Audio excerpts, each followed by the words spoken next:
বুধবার রাতে খুলনা বিশ্ববিদ্যালয়ের বিজয় ২৪ নারী হলের বাথরুমে সন্দেহজনক একটি মোবাইল ফোন পাওয়া যায়।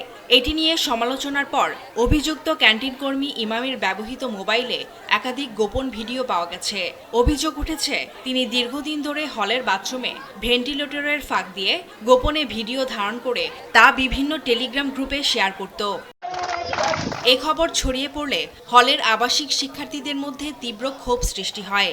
তারা রাতেই অভিযুক্তকে গণধোলাই দিয়ে আটকে রেখে প্রশাসনকে অবহিত করে। পরে প্রশাসনের উপস্থিতিতে অভিযুক্তকে পুলিশের হাতে তুলে দেয় শিক্ষার্থীরা। আমরা যখন জানতে পারি তখন আসলে সেই লোকটি পালিয়ে যেতে চেষ্টা করেছিল। তারপরে আমরা সবাই মিলে তাকে ধরি এবং তারপরে তাকে টুকটাক পিটুনি দেওয়া হয়, কিন্তু আসলে তেমন কোনো কিছুই করতে দেওয়া হয়নি। মানে হলের প্রশাসন থেকে তাকে প্রোটেক্ট করার চেষ্টা করা হয়েছে, প্রোটোকল দিয়ে তাকে প্রভোস্টের রুমে রাখা হয়েছে এবং তারপরে তার স্ত্রী এসেছিল সেখানে।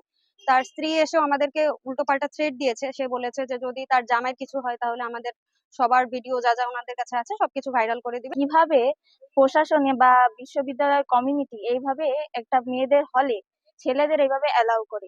কর্মচারীরা বিভিন্ন বাহানায় এই কাজ আছে ওই কাজ আছে সবসময় মেয়েদের হলে ওইখান থেকে যাওয়া আসা করে। যৌন হয়রানি বন্ধে বিশ্ববিদ্যালয় প্রশাসনের উদাসীনতার অভিযোগ এনে ঘটনার সুষ্ঠু বিচারের দাবি জানিয়েছে শিক্ষার্থীরা। শাস্তি নিশ্চিত না হওয়া পর্যন্ত ক্যাম্পাসের সব প্রশাসনিক ও একাডেমিক কার্যক্রম বন্ধ থাকবে বলে ঘোষণা দিয়েছেন তারা। বিশ্ববিদ্যালয় প্রশাসন তার জায়গা থেকে কত দূর আগাইছে? একটা মেয়েদের গণরুমের হলের পাশে পুরুষ কর্মচারীদের ওয়াশরুম ব্যবহার করার অনুমতি দিচ্ছে।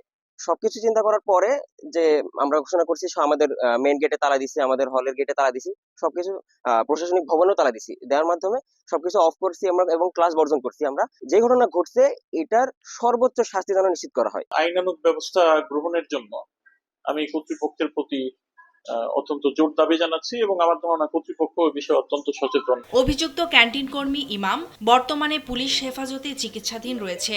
ঘটনা তদন্তে ৫ সদস্যের কমিটি গঠন করা হয়েছে।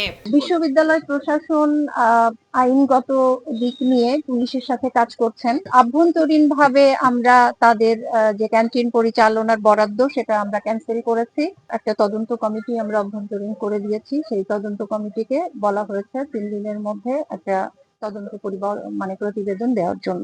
ফারজানা আফরোজ টুম্পা, নিউজ ডেস্ক, দেশ টিভি।